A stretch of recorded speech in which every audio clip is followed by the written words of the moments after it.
Hello and welcome to Afternoon Briefing. Greg Jennett with you this Thursday on Ngunnawal Country from Parliament House here in Canberra.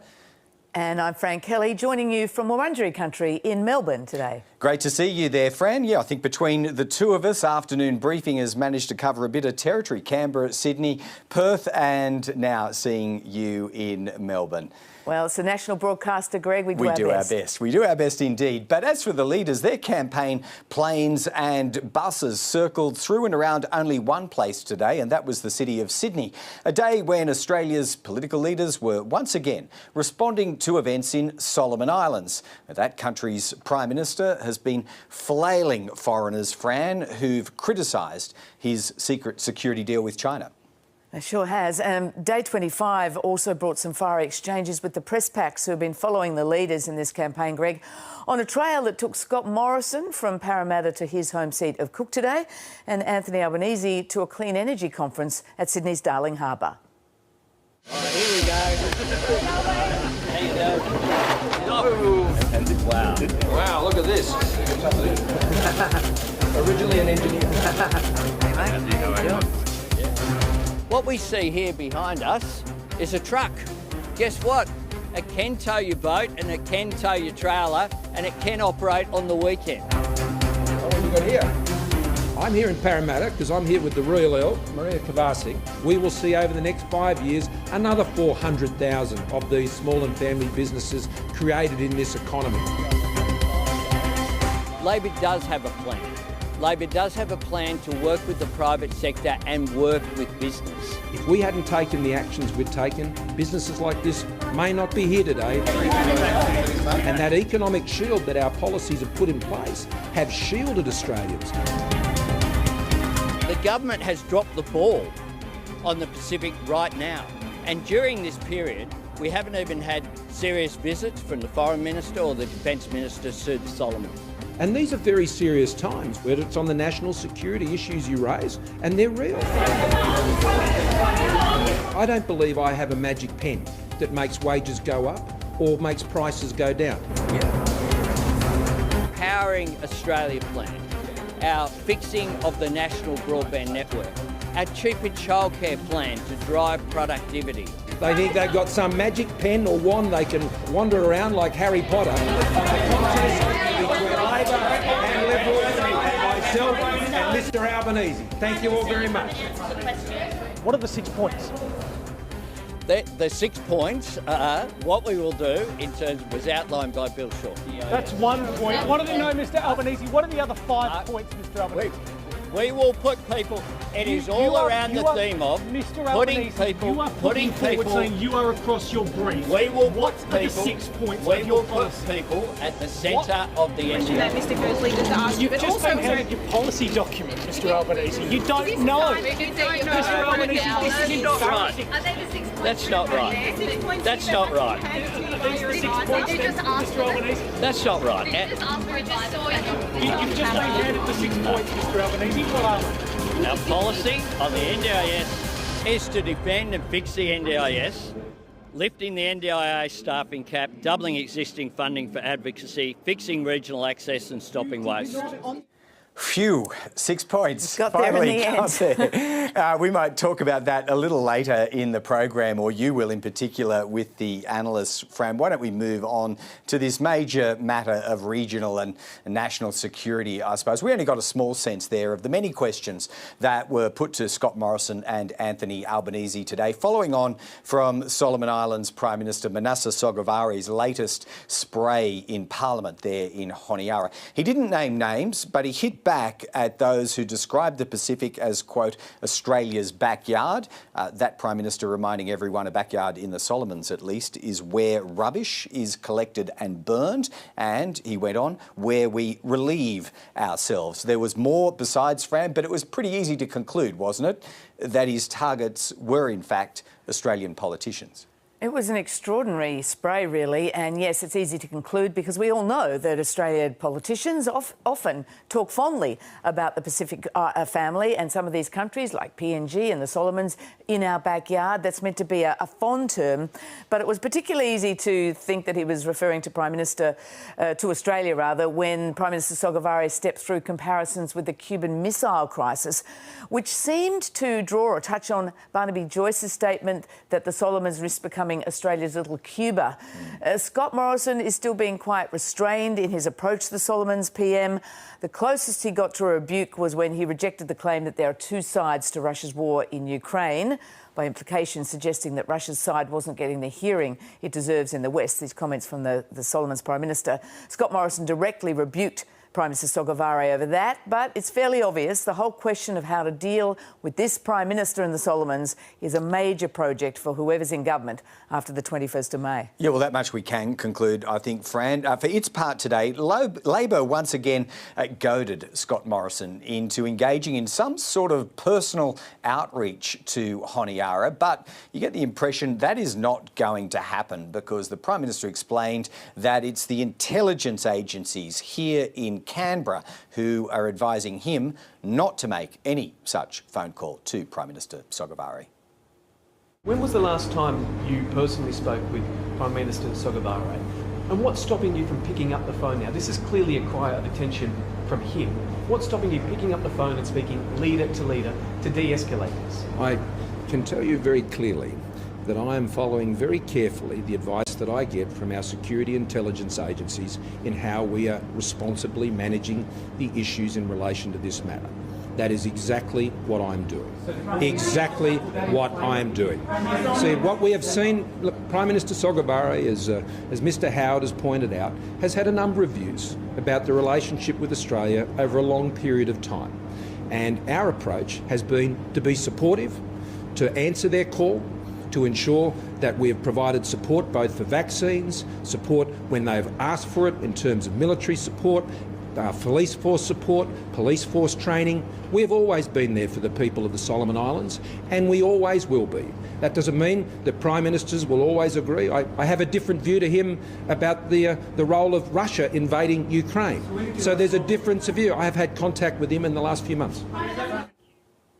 Difference of view for sure. Well, across town in Sydney, it was Anthony Albanese being peppered with questions about whether he's on top of his brief, on top of Labor's full suite of policy offerings, or whether he's conveniently passing that responsibility to fellow frontbenchers. Ever since Anthony Albanese forgot the unemployment rate on day one, the Labor leader has been making a bit of a habit of keeping colleagues alongside of him. Yeah, it's a safe tactic, to be sure, Fran, but it mightn't exactly inspire confidence. And it certainly stands in sharp contrast to Scott Morrison's solo approach to almost everything these days. Of course, Anthony Albanese shrugs off any accusations that there's a problem in inviting others to step up to the plate alongside him. After all, he argues, you only have to look back at the last Parliament and it's question time to see that the Prime Minister himself has made an art form of this tactic of deferring to others. We see this often in the last week or so in the campaign, that when you are stumbling on an answer, for example, you can bring in a shadow minister or you just defer to them immediately. Is that part of this strategy in order to not see the sort of gaffes we saw day one, but also, to be fair, the gaffe we've just seen today where you didn't know your own policy? No, that's not right.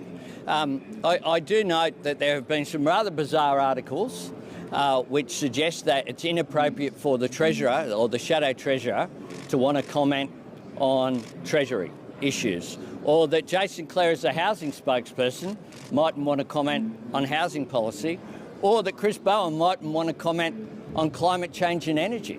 I find that extraordinary. I'm captain of a team. I'm very proud of the team that we have. What we had yesterday, for example, was the Education Shadow, Tanya Plibersek with me, the Education Shadow, answering questions on education as well as myself. Scott Morrison doesn't have a team. He doesn't have a team. He's one out. He is one out when it comes to policies and when it comes to appearances. Allan Tudge is in witness protection. OK, well, it was timely after the latest fusillade from the Solomons that Peter Dutton and his opposite number, Brendan O'Connor, squared off at the National Press Club today in a defence debate.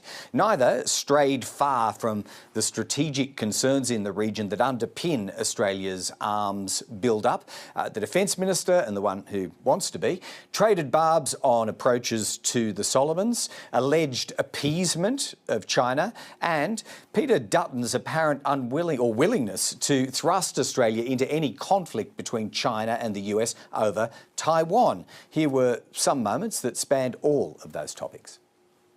With respect to the Solomon Islands, we have failed there. We have failed to prevent a security pact between the Solomon Islands and China. And I'm not suggesting it was easy to stop, but more should have been done. The Foreign Minister should have been there. In fact, Scott Morrison should have got on the phone to the Prime Minister of the Solomon Islands and actually pleaded with him not to go down this path. We know that other Pacific Island countries are not happy with this arrangement. We needed to do more earlier. There's no doubt in my mind that the Chinese Communist Party would like to see a change of government at the 21 May election. No question at all. And I think there's evidence of that on the WeChat activity, which is a Communist Party dominated and influenced platform. In relation to the appeasement element, I think if you look at all of the language of Penny Wong believes that she can go to Beijing on a charm offensive and that she could change the direction of China under President Xi. President Xi, of course, would be laughing under his breath as he was entertaining his dear friend here in Beijing. Upon reflection, when you think to the comments you made about it being inconceivable that we would not engage in a war with a nuclear superpower given an invasion of Taiwan that might involve the United States. Do you think on reflection, answering that hypothetical in the affirmative was the right thing to do, and would you say it again? Do I think that we would shirk away from our responsibility to be a good ally with the United States? No, I don't. And I don't think that would be in the interests of our country. I think you would put us in an incredibly precarious position if Labor again decided to break the alliance with the United States. I think that would be a travesty. And I don't think... that's never happened. Well, it was spoken about, and the hard left of the Labor Party would break the alliance with the United States tomorrow, Brendan. Sir. You can go through your colleagues one by one who would seek to do that. And this is a time where we need to stand up together. All right, well, China, regional security and Solomon Islands have circled persistently through this campaign. So after a defence debate that was almost dedicated to those very matters, we thought we'd bring together some analysts on the subject. Author, former advisor, official and scholar Allan Behm is these days with the Australia Institute, and Peter Jennings, who has just recently left his position as Executive Director of the Australian Strategic Policy Institute. Welcome both here to our studio. Allan, why don't we start with you? It's a clear feature of this campaign that Solomons, if not the broader Pacific, are a problem for Australian foreign policy. What to do with Solomon Islands for the incoming government and their foreign and defence ministers? Greg, good question, because whoever is the incoming government, there is quite a lot of work to do, and it's not just about the Solomons. There's clearly some important work to be done on the Solomons, and not least of all to persuade the Prime Minister of the Solomons that we're not such an offensive country after all, and that we can probably have a reasonable kind of relationship. Does that make him a reasonable interlocutor? Oh, look, I think any leader of any country is a reasonable interlocutor. That's what you've got to work with. And you're not alarmed by some of his, I won't use the word outbursts, but speeches in the Parliament there? He's clearly bridling at Australia, but other countries. He's pretty angry, but his outbursts, they're reminding me of some of the outbursts that we've seen in Australia, where people have gone a bit loose in the lips around China, for example, getting a little bit hysterical, and more hysterical than I think is necessary. Perhaps that's what the Prime Minister was doing in the Parliament, perhaps for effect. I mean, we've seen it in our own Parliament from time to time. I'm not so worried about that. What I'm more worried about is that the trigger for this was the development of a very different kind of relationship between the Solomons and China. for which we were not prepared. It's not as though it was totally unexpected, because we've seen the change in the balance between Taiwan and China in the Pacific over the last 20 years. It's rather that it happened very quickly and in a way that saw us caught quite flat-footed. But in a way that could have been stopped if we weren't so flat-footed? If not stopped, and I'm not sure that we could have stopped it, if not stopped, at least ameliorated so that it occurred in a way that didn't reveal us to be off balance and didn't make it look as though the actions of the Solomons were in some way directed against us.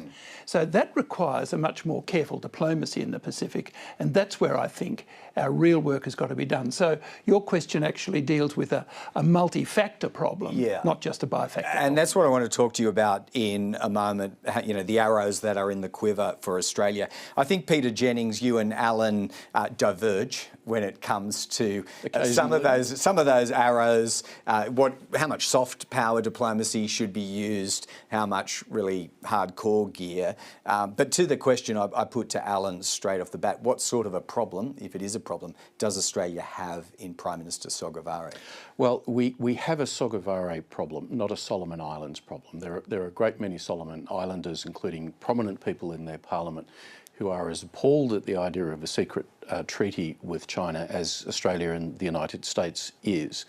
And I think that, we need to recognise that Prime Minister Sogavare has long not been a friend of Australia and has often sought to poke us in the eye as the colonial West that needs to be taught a lesson or two.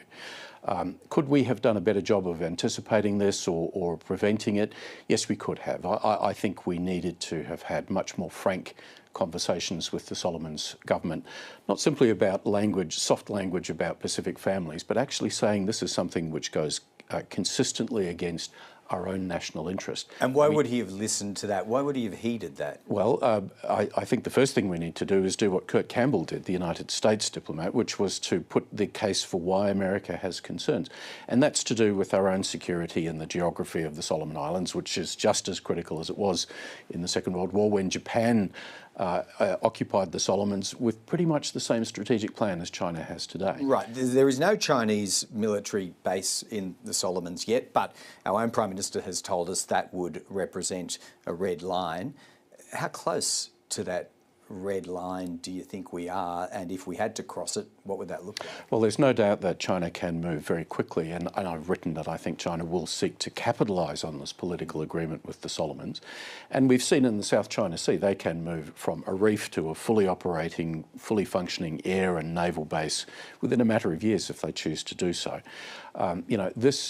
China's actions is informed by their own long-term strategic planning, which is all about complicating the life of the United States in terms of getting its forces closer to China and putting a wedge between the United States and its allies in the Pacific, Australia, Japan and South Korea. So I don't put any confidence in the statements from Prime Minister Sogavare that no base is going to be built. China's gone down this track precisely because that's what it wants to do, and therefore that means Australia needs to stay on the case because, this is not a problem that's gone away because of that assurance. Yeah. Would you acknowledge, Allan Behm, that this is the end game for China, to try to have military assets on real estate? No, it's not the end game. It may be part of an end game at some time in the future. I think China's game in the Pacific is much more subtle and nuanced than that. So in countering it then, let me ask you about the arrows in the quiver, because to the extent that there is a difference in the policy settings on display, let's say at today's National Press Club address, the one that Brendan O'Connor and Labor articulates, Penny Wong as well, that they include broadcasting, foreign aid increases. Why would they be effective at this stage? They would be effective if they're done in concert with a whole lot of other things that you would also do, Greg. I think revitalising the way in which we open up our national communications into the Pacific is a really important thing to do. It's not just soft power. It's not so that people in the Pacific can watch Neighbours and watch endless reruns of it. Or have so they can listen to you, NRL team, or have an NRL team playing from Papua New Guinea in Australia. It'd be a great idea. There's lots of these integrations that are being... But that is important, actually. It's really smart power rather than soft power. And so the way in which, for instance, NGOs work with the Solomon Islands, the way in which some of the deep social institutions. China doesn't find it very easy, for example, to use Christianity and religious practice in the Pacific. Australia uses it all the time. And enormous numbers of people from the Solomons and from other parts of the Pacific come to Australia to go to educational institutions amongst the churches. That's only just one example. They come here for every reason under the sun. Workers, all sorts of people. So it's a question of getting all of those elements to work together to create an environment in the Pacific where the side the Pacific's bread is buttered on becomes much more clear. Yeah. And it's much more our butter that's on the bread. Okay, so what Alan's describing there, Peter, is the traditional orthodoxy of foreign policy. Would I be right in summarising your position that you think things have moved on from that? Well, we shouldn't stop doing those things because it's all of those traditional approaches which actually means that the bedrock foundation of our relations with the Solomon Islanders people remains actually very strong, and why I say we have a Sogavare problem rather than a Solomon Islands problem.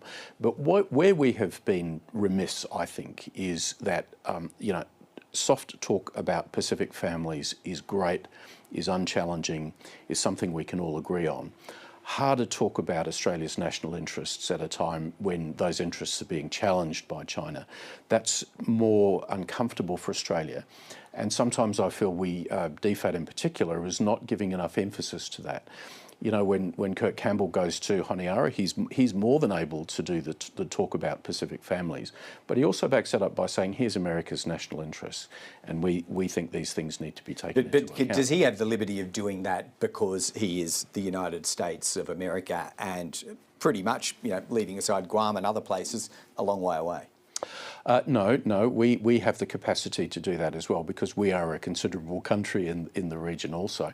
This doesn't have to turn into a negative conversation. I mean, the way I would be approaching it with Prime Minister Sogavare, for example, would be to say, hey, look, if you want a naval base in your country, we can do that. Right. We can offer you a couple of offshore patrol vessels, which two extra ones were announced by Prime Minister Scott Morrison during this election campaign.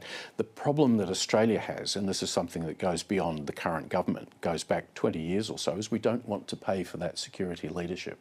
And unfortunately, the current situation is such that we're going to have to come to terms with that reality. Would you agree with that much, Alan, that it's a substantial dial-up either on the military front or in these other investments and approaches that you've outlined for it? Of course it has to be. I mean, we have wound back our direct investment in the Pacific substantially over the last 2 decades, and we're now paying the price for that. I think also, Greg, that the issue around security is an important one, but I don't think it is yet anything like the dominant one. I think the dominant issue for us in the Pacific at the moment is the extent to which we are trusted as the natural interlocutor to deal with the Pacific on the issues that matter to the Pacific. I think some of our high-handedness, and we can be awfully arrogant in the Pacific, some of the language we use, I don't particularly think that the word "our Pacific family" is at all helpful, or if it is, it's pretty tough love in this family that we extend. I think it goes into that much more sort of involved area of ensuring that the economic and social institutions of the Pacific are themselves viable, so that the levers of things like Pacific workforces having access to the Australian economy, remittances, I don't like using that word, but it's a word everybody knows. It's a big part of that. It's a big part of it. Yeah. People coming here, not just to pick fruit, but to be able to get involved in the broader Australian economy in a way that actually enhances their own skills so they can transfer some of those back into their own economies. I think these are not difficult things to do, but they do require sound and directed policy. We used to do that in the Pacific. We've just taken our eye off the ball and we need to do it again. Well, either intentionally or not, I think both of you have kind of illuminated in your own ways some of the choices that are on offer by the various parties too. I'm sure that's only coincidental. But Allan Behm and Peter Jennings, thanks so much for joining us today.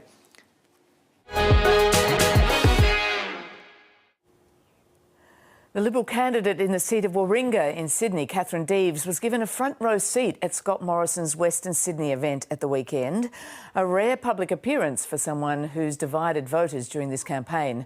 Her comments about trans athletes and their so-called impact on women and girls in sport dominated the early stage of the campaign, with speculation that the Prime Minister's support for Catherine Deves had more to do with sending a message to voters in outer metropolitan and regional seats.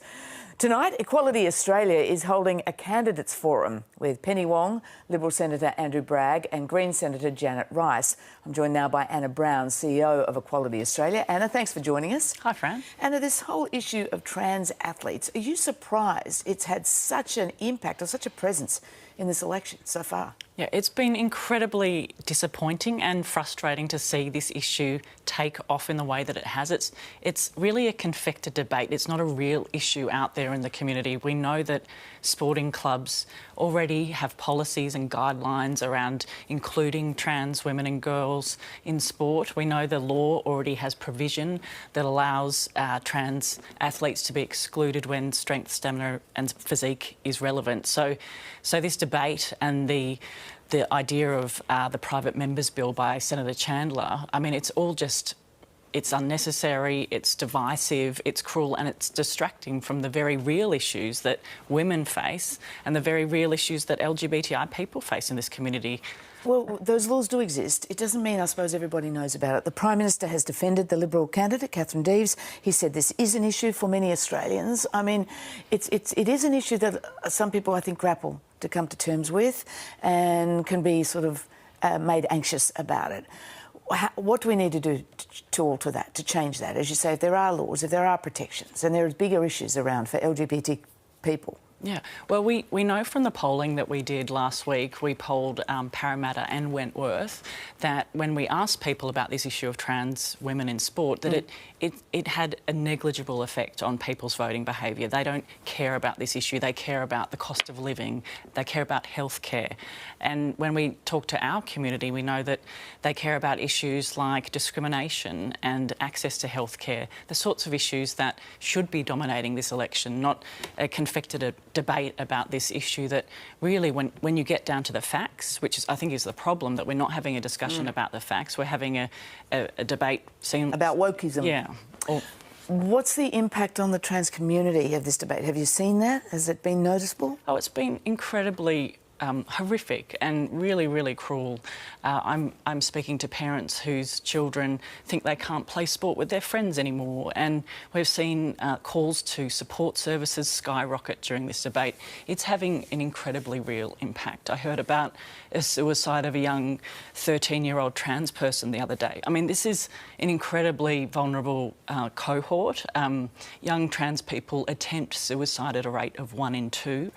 We need to be thinking about, and this is what we hope to be discussing tonight at our forum, how do we support the mental health of these communities? How do we get those statistics into something that looks remotely reasonable rather than the national crisis that it is? Okay, with the politicians tonight, you're going to be looking more broadly at the issues that the LGBT community cares about. You mentioned one of those is discrimination. You were heavily involved in trying to influence the religious discrimination bill when it was presented this year. In the end, the government dropped it after some amendments were made and supported by some of their own MPs. This week, the Prime Minister wrote to religious leaders promising, if elected, to reintroduce the religious discrimination bill, but as a standalone bill, he said, so presumably without reference to change to the Sex Discrimination Act.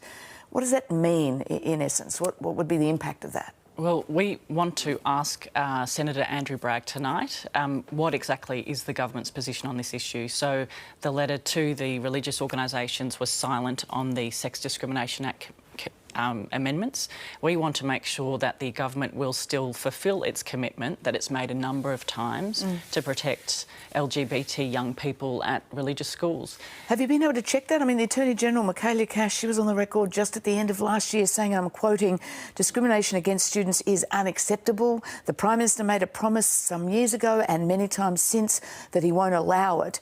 Do you expect expect that the standalone religious discrimination bill will still have that in it if it's not making changes to the Sex Discrimination Act? Well, we don't mind what the mechanism is. We want to see changes to the Sex Discrimination Act introduced as soon as possible. In fact, in 2018, I think the Prime Minister said they should be introduced as soon as practicable, and we're yet to see this change. Everyone out there in the community that we talk to is concerned about the fact that young people can be harmed when they go to school. They should be protected and safe when they walk through those school gates. This issue, I mean, if we look at some of the moderate Liberals, they're under a concerted sort of campaign from some of the so-called teal independents, but some of them, because of their position on the religious discrimination bill this year, have also got the Christian lobby campaigning against them for watering down the original bill. Does it concern you that some of these moderate Liberals might lose their seat, and therefore the end result of this is that the Liberal Party itself will have fewer of those moderate voices in it? Well, what we want is all parties to support equality for our communities. It was wonderful to see those moderate MPs stand up for our community in Parliament in February. It was very much needed at the time, and we would hope that going forward we could increase that support across the Parliament rather than seeing, obviously whether they're a moderate, member of the Labor Party, member of the Greens, or indeed the Coalition. We'd like to be speaking across the Parliament and making sure that our communities are represented and supported. Anna Brown, thanks very much for joining us. Thanks, Fran.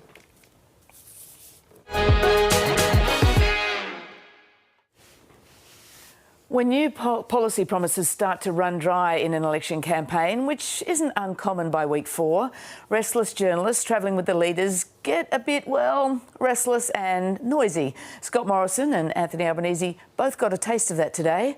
The Prime Minister, because news reporters don't see a whole lot of news in some of his routine answers about economic management, and the Labor leader, because he appeared to not know all 6 points of his 6-point plan for the National Disability Insurance Scheme. I'm particularly focused on the contest that is happening between the two alternatives for government. Now, I've made the point very clear about independence, that's a vote for chaos. It's a vote for instability. It's a vote for instability. I don't outline my program in advance. You all know that. That's how campaigns work. But this election is a choice between Labor and between Liberals and Nationals. And that is the choice that Australians have to make. Do they want Mr Albanese, who's never done a budget, never had a finance portfolio, doesn't have an economic plan, is daily shielded by his shadow ministers because he can't answer fundamental questions? No, Mr Albanese, what are the other 5 points, Mr Albanese? We will put people... It is all around the theme of Mr Albanese, you are putting forward saying you are across your brief. We will what put are people, the 6 points we of your will policy? put people at the centre of the NDIS. What are the 6 points of your policy, Mr Albanese? We will put people at the centre of the NDIS. All of our programs are based upon that. Mr Albanese, Mr Albanese, you don't know the policy. You don't know what it is? A strong economy versus a weak economy, because I'm focused on a contest between Labor and Liberals and myself and Mr Albanese. Thank you all very much. Do you not know what the 6 points are for the NDIS question that Mr Kersley has asked? You've just been handed your policy document, Mr Albanese. You don't know. Is this a sign that you don't know what it is? This is embarrassing, isn't it? That's not Are right. these the 6 points here that have to be handed to you by your Are these the 6 points advisor? then, Mr Albanese? That's not right. We just saw you. You've just been handed the 6 points, Mr Albanese. What are they? Our policy on the NDIS So just confirm, you've just been handed. is to defend and fix the NDIS, lifting the NDIS staffing cap, doubling existing funding for advocacy, fixing regional access and You stopping did waste. not know And your stopping own waste. policy, Mr No, we Albanese. did. It's to put You did people at not the centre know your of the own NDIS. policy. Oh, it looked a bit rough. Well, time to check in with some experts about how this campaign is going. Former Labor advisor Ryan Liddell is in Adelaide and former Liberal advisor David Gazzard is in Canberra. Welcome both of you to Afternoon Briefing. G'day, Fran. Hi, Fran. Ryan Liddell, has it done it again? Is this a stumble by Anthony Albanese around the 6 points of the NDIS, or doesn't it matter? Oh, look, to be really honest, Fran, I think it's a shame that this is the first interest some of those journalists have shown the NDIS since it's been around. Like, with the NDIS in Australia, you've got some Australians with a disability having to go to court against their own government to hit their own plan. And the media pack thinks the scandal is Anthony Albanese not having his notes on a lectern.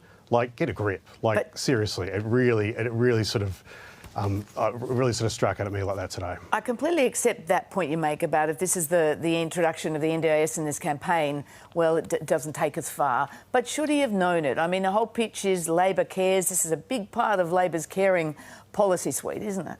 Oh, look, he didn't have his notes on the lectern. Like, you know, in the scheme of things, is that really what the scandal is here? I think, and if you look at the actual optics of that press conference today, like, you know, not being too flippant about it, but I think, you know, there's almost more cameras at those press conferences with a reverse shot for journalists than there are for the politicians. You know, what next campaign, the politician's going to be able to stay at home? I think sometimes these things start to turn into a little bit of a circus and journalists start sort of yelling and screaming for half an hour, 45 minutes later, and it gets a little bit too much. David, Scott Morrison got a bit of the treatment too. He was peppered with questions about why he hadn't called the Solomons Prime Minister Sogavare since the pact with China was signed. He said he's been acting on the advice of the intelligence agencies. But it feeds right into that sort of Labor sledge of the Prime Minister, doesn't it, that he goes missing in action?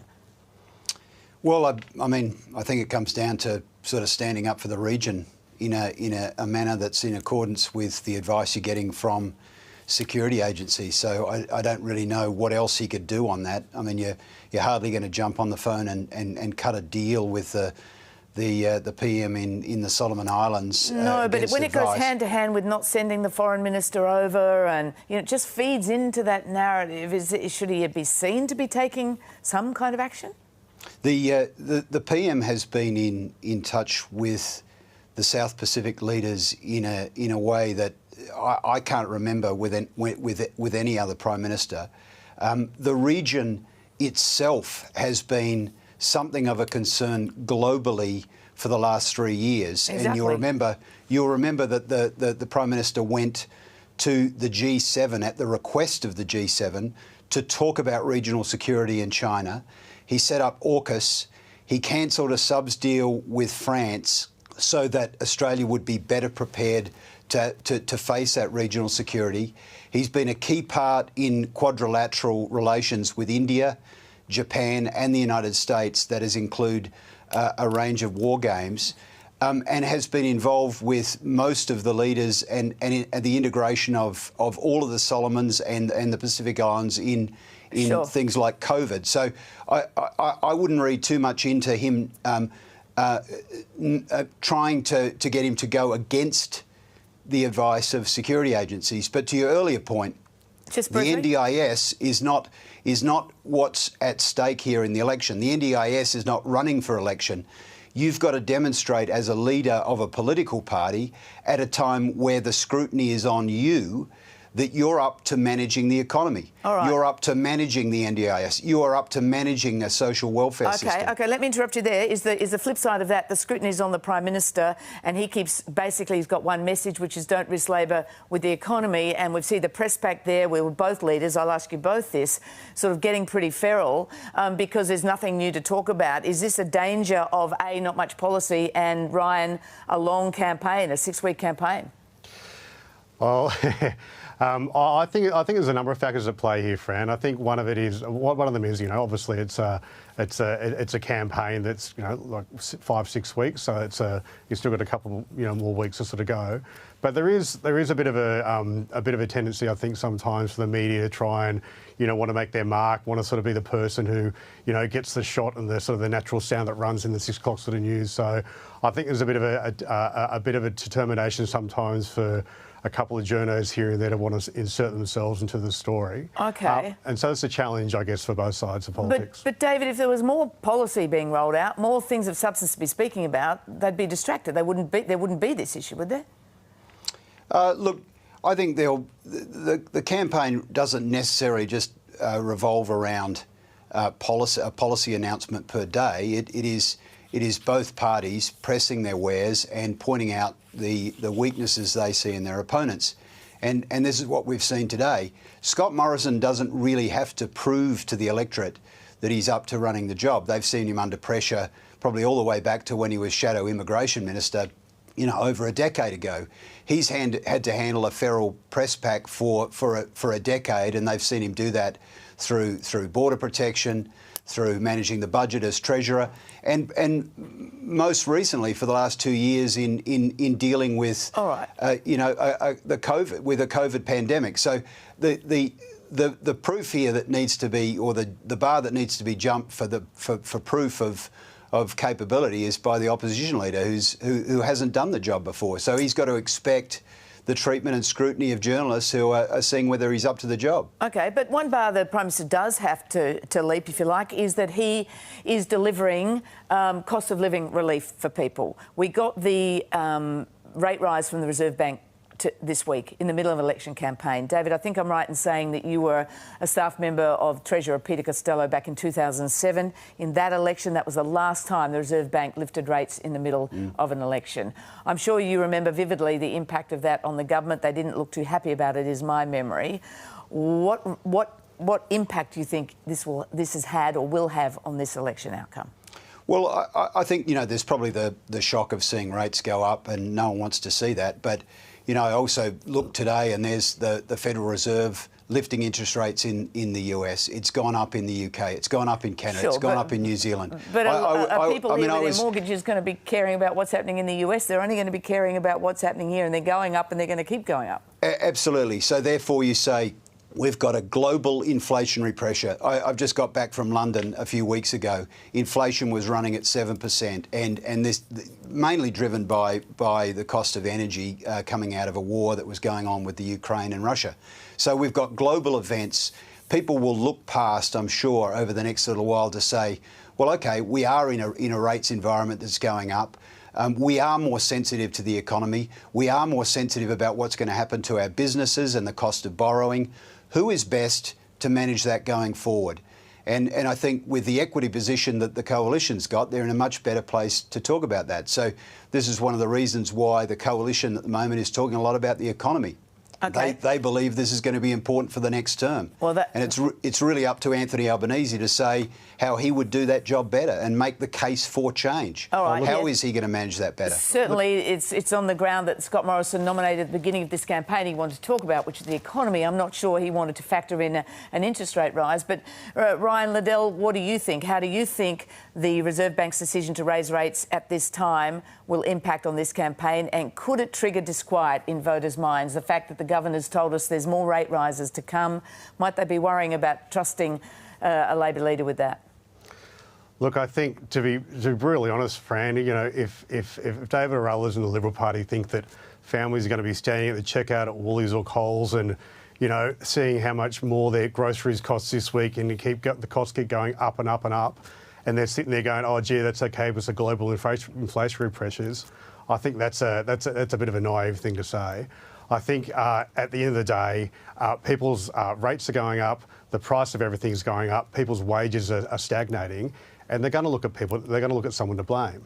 And if you've had a Prime Minister running around for the past 3 years saying, well, certainly the last 3 months in the campaign, saying, look how strong the economy is, look what we've delivered, the economy is so strong because of our superior economic management, I think that really flies in the face of people's lived experience. And I think there's a real danger there of a significant backlash against the Liberals if they keep running that line. OK, final challenge to both of you. We've only got a minute or two left.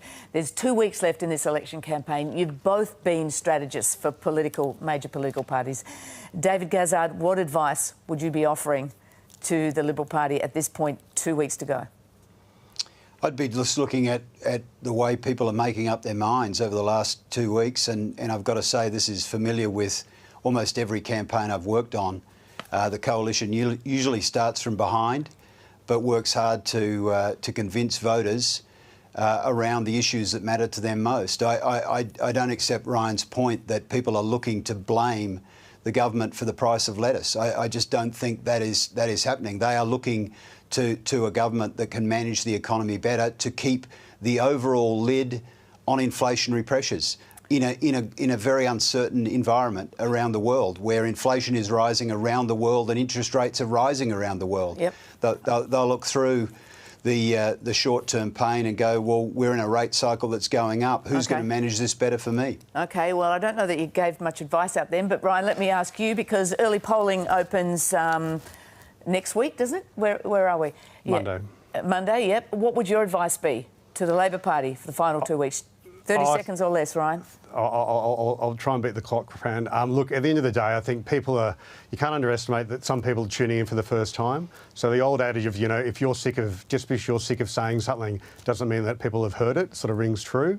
So if what you're saying is sticking, is working, then stick to it. I remember in 2016, there were a few sort of wise heads around the table who, 2 weeks before the end of the campaign, said we should stop talking about Medicare because people were getting bored of it, and then it ended up being the central issue in the sort of exit polls. So if it's working, then repeat it and stick to it. All right, Ryan, Liddell, David Gazzard, thank you both for joining us again here on Afternoon Briefing. No worries. Thanks, Fran.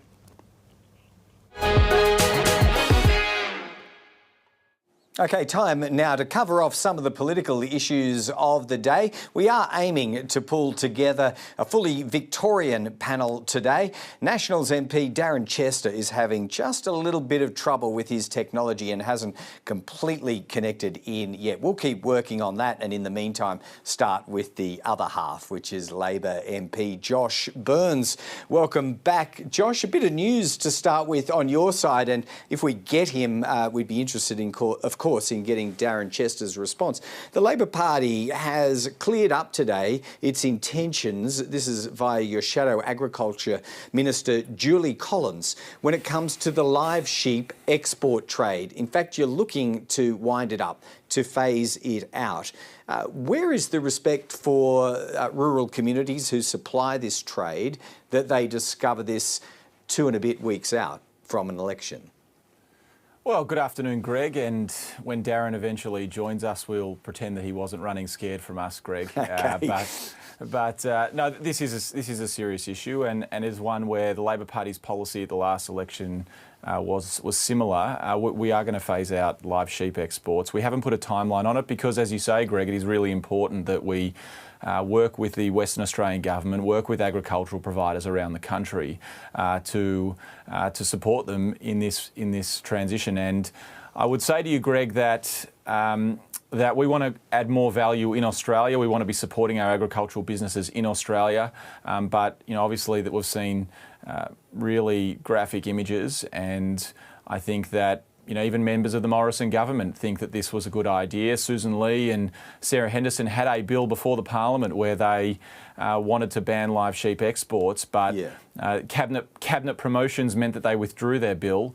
The Labor Party will phase it out, but we'll do it in consultation with the Western Australian government and with the providers. OK, so you see this purely through the lens of animal welfare, do you? Because I think stacked on the other side traditionally are arguments that it is helpful to the people of Middle Eastern countries in particular when it comes to their protein supply and in some cases their inability to store chilled meat, but also the impact on, the relevant sheep farmers here in Australia. But are you articulating only a view that this policy decision is made on animal welfare grounds?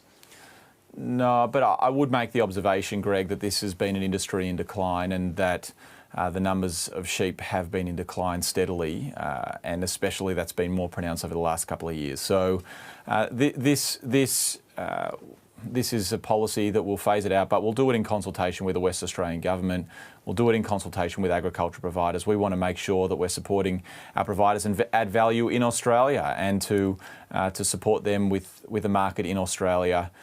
But we're seeing the numbers decline already, and we want to work collaboratively as we transition. Last one on this, appreciating you're not actually a frontbencher concerned, but it broke relatively late, I think, Josh Burns. Is it implicit in your comments that phase out means within a parliamentary term, within the next 3 years? Well, we haven't put a timeline on it, Greg, and as much as my colleagues would appreciate me making announcements on afternoon briefing, Go on. That may mean the last time I'm able to join you on afternoon briefing, Greg. So no, we haven't put a timeline on it, and this is serious, and there are businesses and the Western Australian government that we need to work closely on this, and we will be responsible and we'll be considerate and work in consultation and to make sure that people have a seat at the table as we manage these issues. All right, regional security.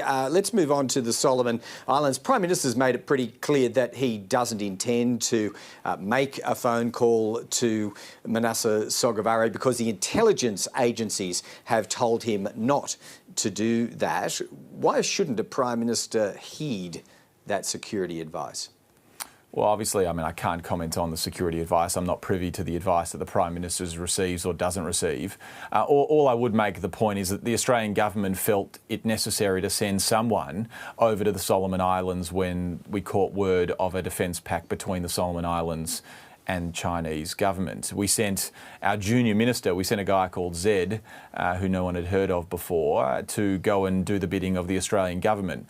So clearly the Prime Minister felt that it was worthy to send someone of his outer ministry to represent the country. Why the Foreign Minister wasn't sent really beggars belief. I'm not sure what the Foreign Minister's up to and why she couldn't be attending and representing the country on the government's behalf. But I would make the point, Greg, that the Prime Minister did make 50 phone calls to help Matthias Cormann get a gig at the OECD. And in the last, more than the last month, he hasn't bothered to pick up the phone to the Prime Minister of the Solomon Islands. Is pretty astonishing. Well, there might be a bit of dispute over whether bothered is the operative word there or not. But a bit of a development for you, Josh Burns. Darren Chester has been able to connect in. Thanks for overcoming your difficulties at your end, Darren Chester. Why don't we rewind? I mean, we could pick you up on regional security. We will take you there. But the part of the conversation you missed, Darren Chester, was this announcement from the Labor side that they would in fact seek to wind up live sheep export trade within a yet-to-be-announced time period. What's wrong with that? Well, it's quite an extraordinary announcement by the Labor Party and just goes to the fact that when it comes to rural and regional industries, the Labor Party is very focused on its city colleagues, its city votes, and doesn't understand how rural industries work. I mean, we're talking about an industry worth around about $100 million. Our government is working to try and build the agricultural sector to $100 billion by 2030, and the Labor Party is looking to shut industries down. I mean, I'm not sure what's next. Are we going to be banning live cattle and live goat exports as well? Why is the Labor Party targeting sheep in this manner? Well, just to be clear, on your own side's policy, you would, seek to grow live sheep exports? Because it has been dwindling. 100 million is not a huge amount in the overall scheme of Australian trade. Well, what is your position specifically on live sheep? Well, Greg, specifically our position is to grow markets and grow opportunities for Australians, diversify our markets. Now, you've got to remember when it comes to the live sheep industry, we're selling sheep to countries, some of which don't have good refrigeration and don't have the opportunity to take packaged meat, or other countries which are looking to get live sheep for cultural reasons. And the Australian industry is an important industry, particularly in Western Australia, but also underpins the market more broadly, the sheep market more broadly in Australia. Josh, obviously there's a stark choice here. What's wrong with those arguments? You know, I know I partly put them to you earlier, but this welfare of, the global community, I suppose, in this case, Middle Eastern societies. Well, Darren's not giving you the full picture. The government did put a moratorium on the summer fleets heading to the Middle East. So the government has already taken steps to reduce and restrict the amount of exports of sheep from Australia. So, Darren can pretend and say all he likes, but the truth is something completely different. The other thing I'd say, Greg, is that if you ask some of the Liberals, some of Darren's Liberal colleagues, including Susan Lee and Sarah Henderson, who had a live sheep export piece of legislation in the Parliament, they only withdrew it because Scott Morrison promoted them into the Cabinet. So I think you'll find that there is a real appetite on the Liberal side in the Morrison government to see a bit more reform in this area. But as with all things, Scott Morrison's promotions meant that they dropped their values and dropped their ideals, and they let Scott Morrison continue on his merry way. All right, Darren Chester, why don't we wind it back to another part of the conversation that you came in the tail end on, and that was this issue of whether to call or make outreach in some way to the Solomon Islands government in the midst of this campaign. Why would it be inappropriate for the Prime Minister to do that? There's obviously a festering problem here because Manasseh Sogavare seems cross, to say the least. Well, Greg, as you appreciate, and I'm sure Josh would appreciate if he wasn't in the middle of an election campaign, the issues surrounding the Solomon Islands and Australia's engagement with the Pacific go well beyond one term of Parliament, any individuals. This is a commitment that Australians have made for generations now, in the order of $170 million worth of aid goes to Solomon Islands from Australia. In times of humanitarian aid and disaster relief, Australian Defence Force personnel are often the first to respond in the air, in the Navy, on the ground and in the ocean itself to assist those communities in those difficult times. We have been a great friend and will continue to be a great friend of the Solomon Islands, and I don't think it's particularly helpful to be having megaphone diplomacy and people trying to score political points in the middle of an election campaign here in Australia. I think the domestic politics should be left out of this and focus on the fact that Australians have always had a great relationship with the Solomon Islands. All right. Well, why don't we just wrap it up, because time has raced away from us today. It looks like attention to detail has become a big issue on the campaign trail today. I think your leader, Josh Burns, had a taste of that. Should you all be up on the major dot points of policy, NDIS being only one of them? Greg, this is not a quiz show. This is the election, the federal election of Australia, and Anthony Albanese has a reform agenda right across a number of policy areas, including the National Disability Insurance Scheme. It's easy for Scott Morrison to remember his policy on the NDIS. It's just to cut the NDIS. We have policies that go to making it more efficient, bringing it better access to the regions, which I know Darren will appreciate. We have a range of policies that will help reform the NDIS, but you know, we're not here for a memory contest. This is a serious election about the future of our country, and that's exactly what the Labor Party's outlining policy. Understood. Josh Burns, last word to you, Darren. All fair in campaign war? Well, the NDIS is an area of bipartisan policy and something that should be above politics again. But Josh, don't suggest for a second that the government is cutting the NDIS when there's $40 billion extra in the next 4 years in the budget. The government is committed to working with the service providers, working with recipients of the scheme to make sure it's fair, it's equitable, and we make sure those services are being delivered to people when they need them. Yeah, I guess it is another one of those policy fronts that both governments, or either government of political stripe, will have to address in their own ways beyond this election. To both of you, Darren Chester belatedly and Josh Burns, thanks for joining us on Afternoon Briefing. We'll get you back, technology willing, again sometime. Thanks, Greg. Thanks, Daz. All right, so that just about takes us up towards closing time, Fran, on a day when, we had a little bit to pick through, but just to reflect on, I suppose, our own colleagues, your own view on these sort of gotcha questions, fair or not? Oh, look, fair or unfair is not the answer. Do they get us anywhere? Not really. I think we could probably drop them now. I mean, it's not a pop quiz. I agree with that. Do I think Anthony Albanese perhaps should have a better way of dealing with these things, given it looks as though he's going to keep getting them?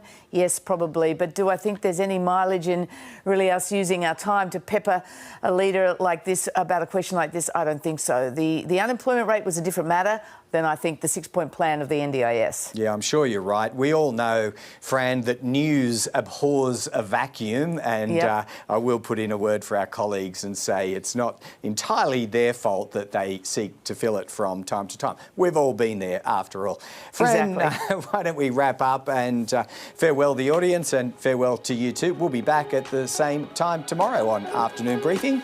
See you then. See you tomorrow.